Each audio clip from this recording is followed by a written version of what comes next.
So yeah, I'm Ivan. That's me.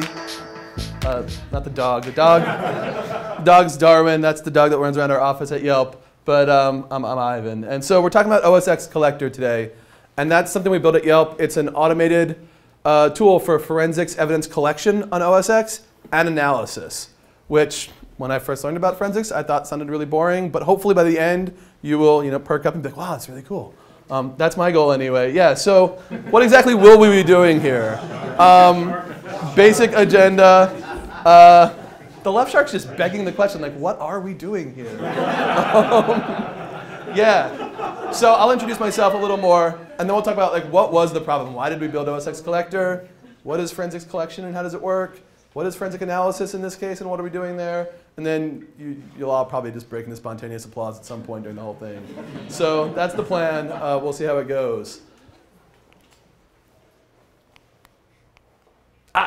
That's me again. So I lead the engineering team that does security at Yelp. And so we do all sorts of security at Yelp. All the application security, we partner with the teams through requirements, design, implementation, deployment, monitoring, incident response. Through sort of the whole life cycle. We do very similar stuff through our infrastructure, our corporate infrastructure and production infrastructure. We get involved in compliance, litigation, and we build a lot of our own tools for incident detection, incident response, and kind of just monitoring what's going on so we know what's up. I've been at Yelp 4 years. When I got to Yelp, I think we had 70 engineers. Now we're cresting 500, so it's been a bit of a wild ride. I started out managing our mobile engineering team. That's what I got hired for. They were like, you know how to build devices, do that, but the software. And then got into security, and so I moved on to manage our internationalization team and our security team. And nowadays, I just manage our security team, which is plenty enough for me. In the way back past, I spent about a dozen years at Microsoft, built stuff like terminal services and Xbox 360, had fun there, went to school in New York. I don't know, I got a dog, yeah. So that's me. And then, yeah, Yelp, you hopefully are familiar with Yelp. Yelp is a big company nowadays, 29 countries. So every time we add a new country, it's like, who will attack us now? Not Jeremy, he's the founder, he's friendly. People on the other side, who knows? And we have a lot of monthly users, right? So 73 million users on the mobile apps, roughly monthly, 139 monthly visitors. I don't know if that includes mobile or not. I never know what the numbers are from PR. But there's a lot of people who visit the site. There's lots of opportunity if you want to do bad stuff, to find people to try to do bad stuff too. Probably not going to let you. But so this is Half Dome. Half Dome is...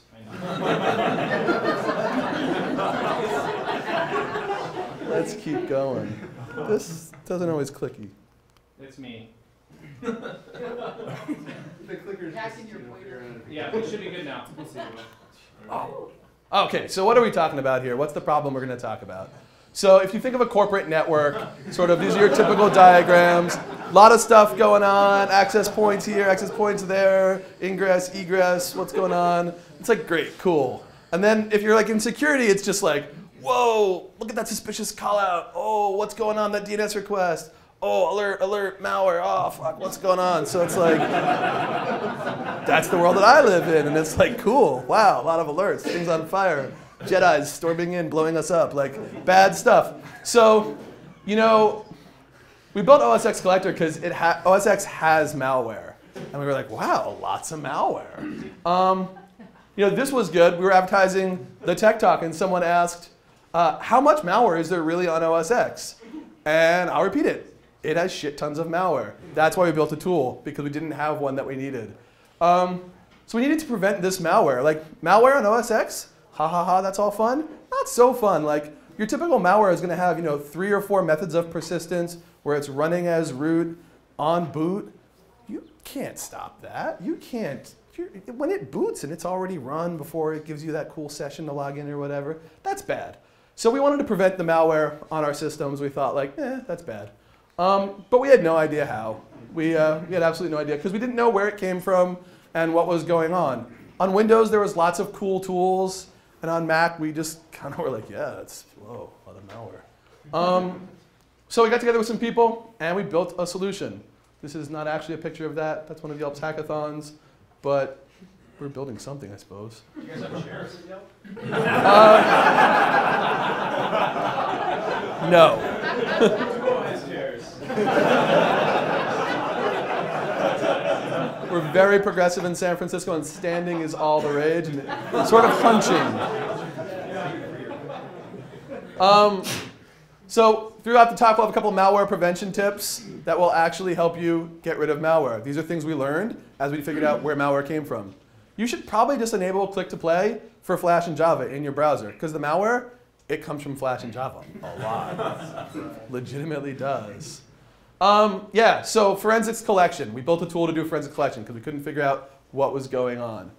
We open sourced it. It's an open source tool. It's Yelp, github.com/Yelp/OSXCollector. If you like the talk, go there, star that thing. If you don't like the talk, who cares? Star that thing. It pets my ego, and that's really all I'm into. But it's really cool. We think we've got some pull requests from other companies and other security people, so it's kind of working out for us. And we're going to talk about what it is, how we built it, what's going on here. So it's really easy to run. You want to do collection really easily. You don't want to take a machine that had a malware call out and then connect it to some SQL server and install some sort of patches and do some stuff before you get your information, because that would be really terrible and you would destroy everything. So you basically just say yeah, it's a single Python file. So that was a decision we made. It would only ever be a single Python file. It has 0 dependencies to install on Mac OS X. So no matter what it does, it has to accomplish that without using any support libraries that aren't already there. And all you do is sort of run it, sudo OSXCollector.py, and it writes a ton of lines, and it shoves them all into a gzip file. So that's cool. All of the output, when you unzip it, is JSON. So this would be one line of output, right? It would be all on one line, and it wouldn't be colored. But it would be one line of output. I love JSON. I say this, and you don't believe it because that sounds weird. But I actually think JSON is really beautiful. It works out really nice. The BNF on their website, it's cool too. It's very good stuff, and it's really easy to manipulate. So it seemed like a good choice for us. So yeah, OSXCollector. What does it do? Didn't I have another slide? No. Animation. Do you know the motto for SQLite? I learned this making this presentation. Small, fast, reliable, choose any 3. If you've used SQLite, you are surprised, like I was, to learn that motto. OSXCollector loves SQLite, though. OSX loves SQLite. Lots of your applications, the operating system itself, loves to just serialize shit out to SQLite databases, which isn't bad, really, when you think about it, because this is actual Python code to basically take a file that's a SQLite database and dump it, more or less. And it's more or less the real code. So it's really easy on OS X to get the contents of a SQLite database. And all we do is dump all the tables, dump all of the column names, and kind of make little dictionaries of key value pairs of every row. And we start to learn, okay, what is the operating system doing? The other big love of OS X isplists. Plists is basically XML. If you look on the right, that looks a lot like XML. And you can just cat ssh.plist from some directory. And it's just basic XML.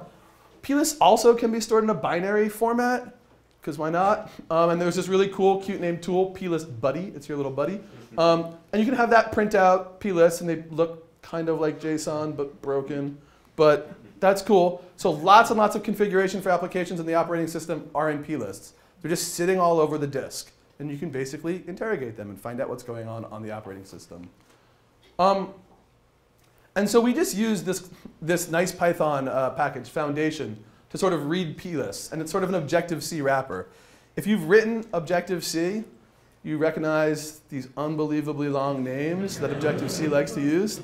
But this is Python. We're just kind of doing Objective-C stuff. It's really nice. It's really easy. And that's part of how we accomplish hey, we'll have no dependencies whatsoever, but we'll go all across your disk and just figure stuff out, mostly by reading plists. And it kind of works. It's pretty good. When we can't do that, we use some other libraries called obj-c and ctype. They let you write Objective-C code in Python. It's not the best. So here's the Objective-C code we want to execute. We want to allocate a string. And then this is our code. But it's really easy. I mean, if you read it, like, nothing's going on. It's easy to do. So like, you are prevented from doing nothing. Anything someone could say, like, I'm going to go write this app in Objective-C and compile it next code and be a baller. You could be like, yeah, I could just write it, you know, in a text file and run it in an interpreter. It's still going to work. Might not be as cool. It's still going to work. And it's really easy to install and run. So happy days. We can kind of just do anything the operating system will let us to this disk. So let's talk about the kind of things that we do collect. So we'll talk about like kernel extensions. We're interested in those, right? Those things run with privilege, you know, in ring 0. And all the downloads that you get, similar kinds of files, it turns out, as kernel extensions in some ways, and all the applications you have installed. For all of those things, we want to kind of gather information about them. This is kind of what it looks like when we look at a file. We just gather up all the information we can think about it, and so weird. And we do this, right? So this is like, you know, a plist that's associated with your iSight camera and the driver associated with it. You can see here, like, you know, file times and paths and the signature chain for the binary itself. And so we collect all these common properties for any file that we're looking at, because these become useful later.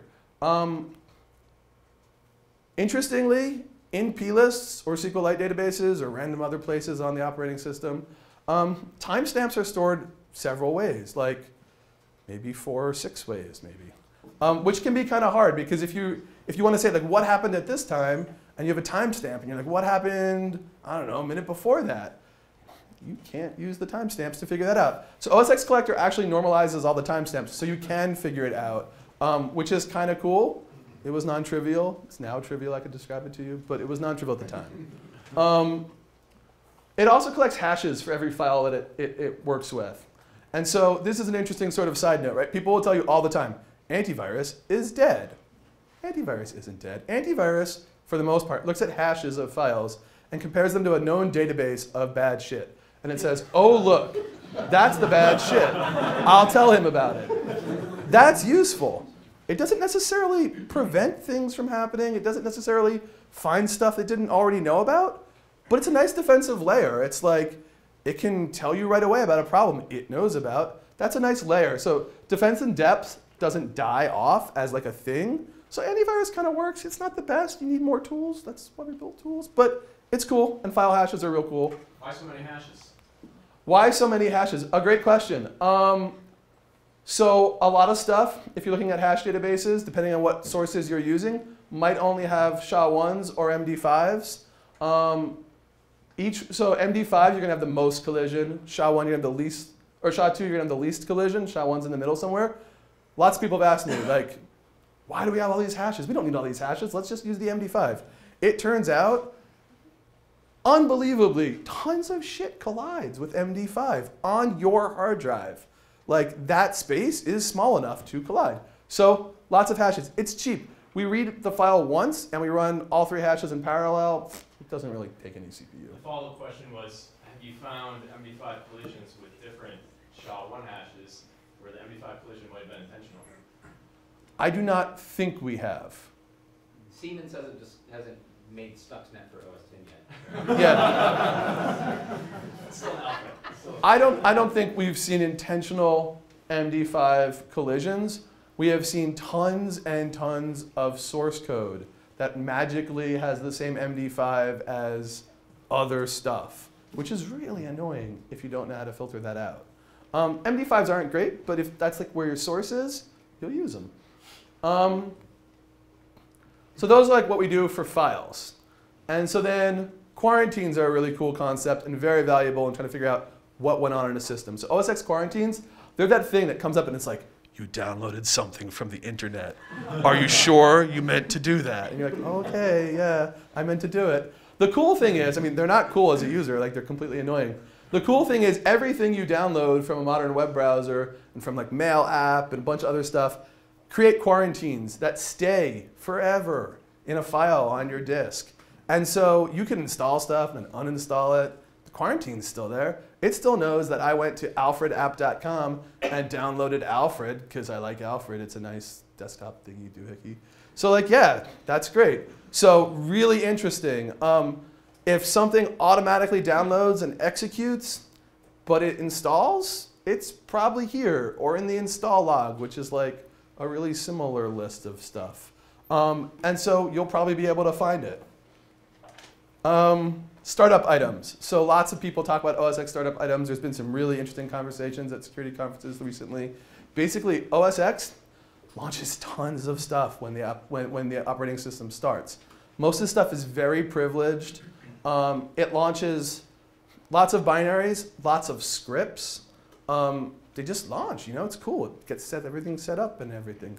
And if you're malware, that's where you want to be. You want to be, that's one of the places you want to be.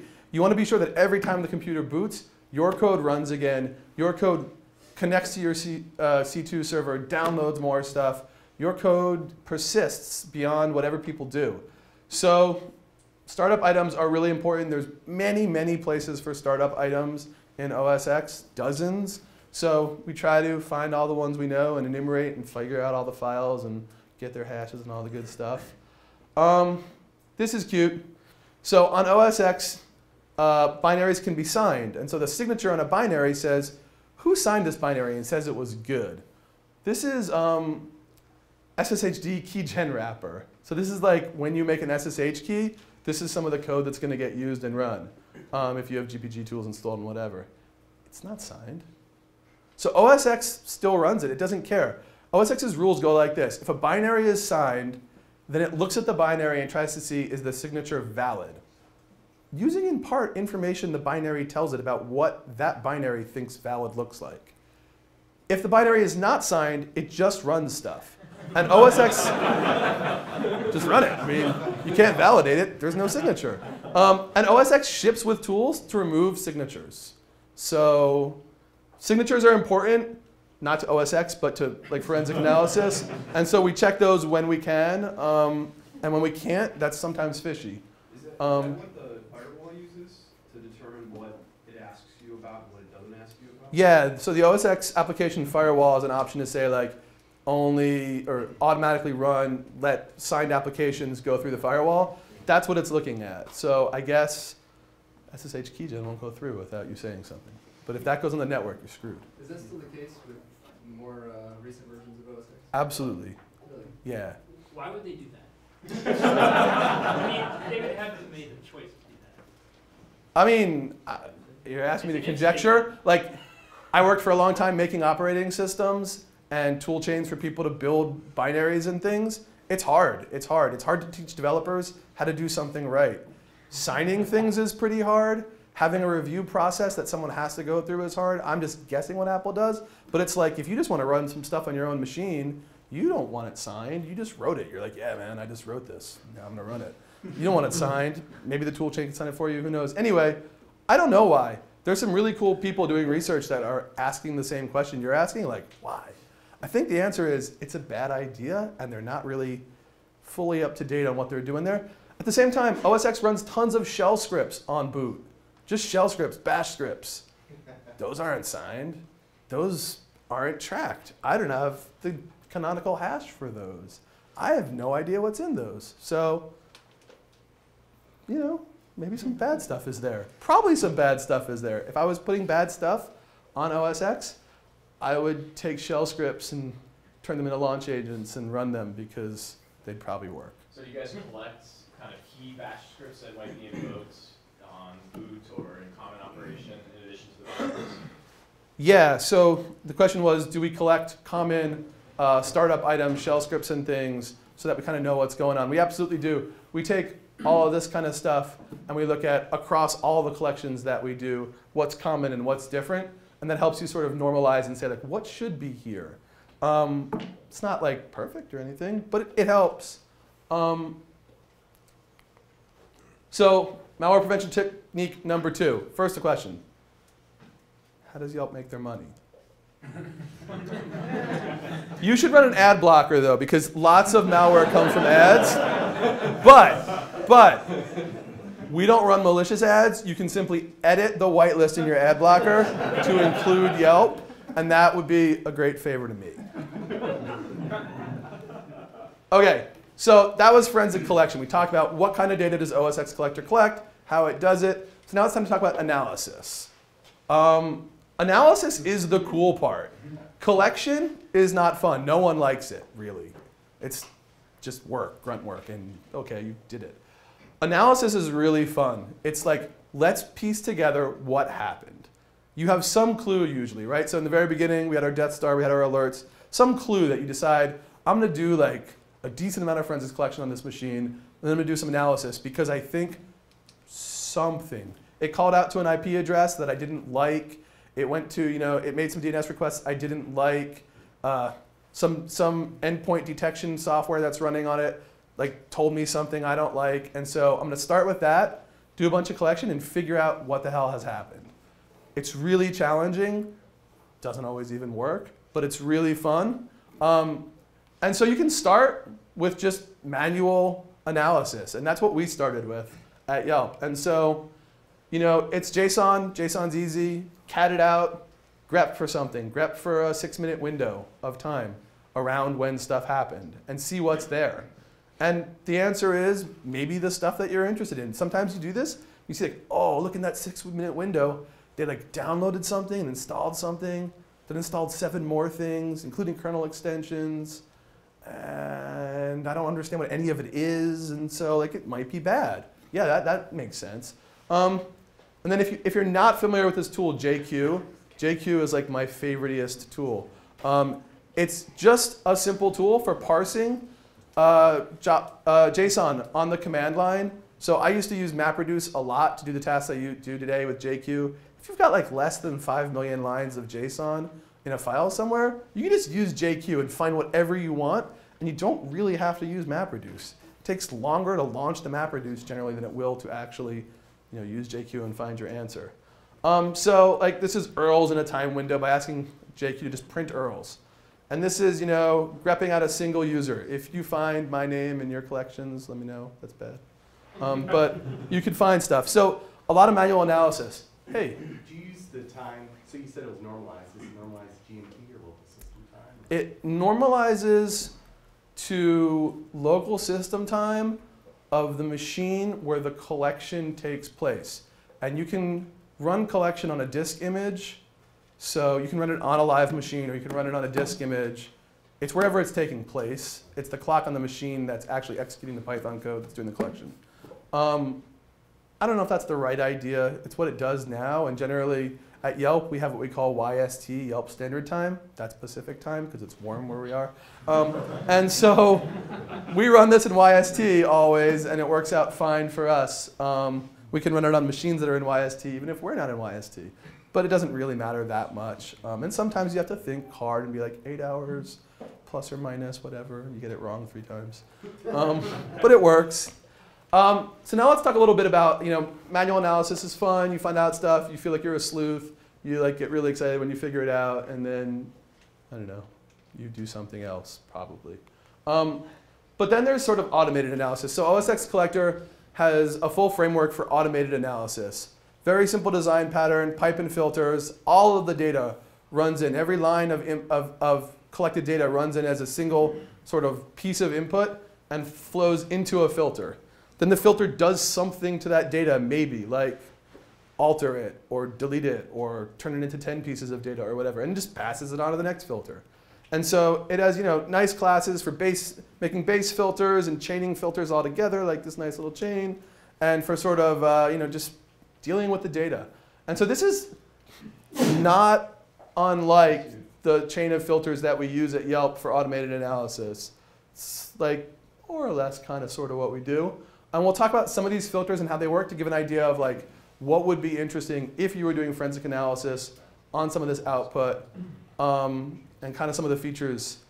So first thing we do is sort of, we're running code now on the input. So better than grep, we can sort of do like super grep on steroids. So we want to find like every domain that's in the input. And so this is a simple example, like we have a URL and there's a domain, but it's like actually pretty smart and finds it like wherever the domain is and munged up with a bunch of other strings and whatever.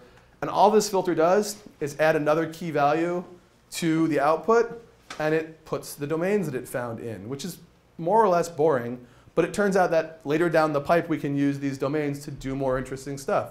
Domains are indicators of something. We're maybe looking for indicators of compromise. Maybe they're that. Maybe they're just indicators of people who found the internet. But we can use them to do what we would like. So then, like, yeah, we can do stuff. Like, so we have a blacklist filter. It's pretty flexible.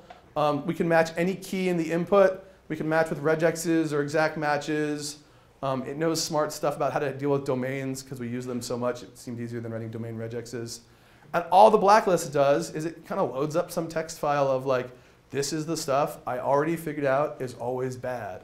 It's like, don't go to streaming-hockey.com. That will give you malware. So the blacklist just kind of takes domains. This is supposed to be a domain. And then says whether or not that domain is on the blacklist. So if it's on the blacklist, that record is kind of interesting. It's probably related to something kind of fishy that you didn't like. And so we have blacklists for hashes and blacklists for pieces of file names and blacklists for all sorts of things. And it works pretty well. I mean, it kind of works about as good as any virus if you have big enough blacklists. So that's nice, I guess. Yeah, so as I mentioned, malware prevention tip. If the domain name contains the words free or download or sports bet, that is malware. There are no free sports bet downloads that you can use. Canonical example, downloads.cnet.com, that's all malware. Don't go there. We do block downloads.cnet.com on our corporate network. Yeah, so now we'll talk about some kind of cool stuff, right? So we find domains, we check blacklists, and then we start doing some like lookups from some interesting sort of databases of information. So OpenDNS, they have a lot of DNS visibility. They see like more than 2% of the world's DNS traffic, which is a big number when you think about it. It's way more than all the DNS requests you've ever made. And so we can ask them questions. One of the questions we get to ask them, because we paid them money and they let us ask them questions now, is we can ask them what domains are related to an IP address or a domain. And so it's kind of like, you know, you're judged by the company you keep. It's okay, evo.com might be related to these other sites. And so what we find a lot is like, if you have a network detection, like some network security monitoring, and it fires off and it's like, yo, this machine went to this IP address. That must be bad. I looked at the packet or something. And you're like, cool. And then you're like, wow, I wonder what the hell is bad about it. That's usually the first thing you think. You're like, wow, an IP address, not a lot of information. The payload, that looks pretty confusing. Not a lot of information necessarily. But you know, it's triggered. So we often take that IP address and we say like, hey, OpenDNS, what are the domains related to this IP address? And it'll come back with a list of domains and we're like, no idea what these domains are. They have nothing to do with our data. So we go like, what's the second generation, the domains related to the domains that are related? We get back some more domains. And really often, we have a call out somewhere, and it turns out that the infection is somehow related to like a second generation related domain to that call out IP, which really simplifies the process of figuring out what the heck went on. So we basically, when we think it's a good idea, go get a bunch of related domains to domains we saw. And we use those to try to figure out what's wrong. Yeah, so a little bit more that we can do with OpenDNS. We can ask OpenDNS what it knows about a domain. So like, do you know anything about this domain, OpenDNS? Please tell me. They hired all these researchers. They're up in San Francisco being fancy, and they're trying to figure out what's good and what's bad and trying to figure out how stuff works. And as a result, if we ask them what's going on, they tell us stuff. Like they'll tell us, oh yeah, man, that domain's adware. And it's like, okay, we're done. That was adware. Or they'll say like, this has been involved in like nuclear attacks. Okay, cool, man. Yeah, those guys are definitely bad if they're using nukes. So like, you can kind of learn what's going on. And there's some cool stuff about domains and IPs that is interesting. So a couple of things, like they have what they call a DGA score. So that's domain generated algorithm. So if you're writing malware, what you want to do is not let people on to what you're up to. And so if you have a server out there that your malware is connecting to, don't name it like ivansmalware.com. People will be like, oh, let's block that. What you do instead is you have a script, and every 10 minutes or so you buy a new domain and you host it on that same IP address you were on before, and through some mechanism, like you make sure that your malware knows where the new domain name is. And so when you buy domains programmatically, you basically buy domains that are like Ivan's malware ABC123 and Ivan's malware ABC124. And so that's domain generated. And if you kind of look and say, like, you think this is domain generated? That might be a hint. It might be an EC2 load balancer, or it might be like malware. You don't know, but like it's a hint. It looks funny. You don't shop at like Amazon XYZ MRK, whatever. Like no. They kind of try to summarize like a security ranking thing. It's just like let's summarize everything, whatever. So then ASNs, large groups of IPs owned by peeps, those have reputations too. For example, Amazon tries really hard to keep bad stuff out of EC2. They don't really want it. They try hard to keep it out. It's pretty good. It has a pretty good domain. The cloud hosting provider we probably used to use, they didn't seem to give a damn who hosted stuff there. So their ASN score would be really low. Lots of bad guys would have come in and been like, I'll rent some space, I'll do some bad stuff. And reputation-wise, you can just say like, yeah, the dudes who own that space don't really take care of it. Bad stuff's probably going on in it. Prefix scores kind of look at like, hey, what's the prefix of an IP address? It's kind of like a sitter, but it's not, right? And it's like, what's the reputation there? Like if I own a block of IP addresses, probably if one of them is bad, the one next to it's bad because I own both of them. Maybe. Anyway, it's a good indicator. And then RIP score, for example, is just like the score for the IP. Is this IP known to be bad? So generally we see like all sorts of interesting stuff when we start to look at IPs, domains, ASNs. There's a lot more that we sort of dig into. But generally, like if you do this and you go to OpenDNS or you go to VirusTotal, which is free, as opposed to premium, expensive cyber threat intelligence stuff, you can learn a bunch about these IPs and domains. Can you detect Tor or Tor hidden services? Can you detect connections to Tor hidden services? I don't know. I haven't tried. Maybe I should be. There's, it's being used more frequently for CNC. Yeah, that's interesting. I don't know if the cyber threat intelligence would tell me all that much. I will probably try to figure that out in my hotel room at 2 a.m. So another filter, to give another example, VirusTotal hash lookup, right? VirusTotal hash lookup is just like, hey, VirusTotal, here's a hash. Is it bad? VirusTotal's like, yeah, 36 out of 52 of the detectors I had said this was bad. That's like mega bad. That's like definitely bad. It's definitely something that didn't belong there. You can just go look up what it is and how it works and what's going on. OSXCollector makes working with like threat APIs and stuff really easy. It has base classes that basically handle everything, parallelize out requests, respect rate limits on APIs, and all you basically have to do is like write one method that's like make a GET request to this server with this value or whatever in it. So it's pretty cool. We use a couple of other threat APIs, and we do a lot more stuff with VirusTotal and OpenDNS and stuff. Last malware prevention tip, there is no free app to stream sports. It doesn't exist. You are downloading malware. When you get free hockey stream.dmg, that's malware. NASCAR for Dummies is malware. All of it's malware, so don't do that, please. So jumping back a sec, talk about analysis a little more. We run our data through all these filters, and we try to figure out like what's going on. Shadow server is a cool little server. It has hashes for the stuff that ships in the operating system. So if something's shipped in the operating system, the binary's been unmodified, you can kind of figure that out by asking shadow server. Maybe.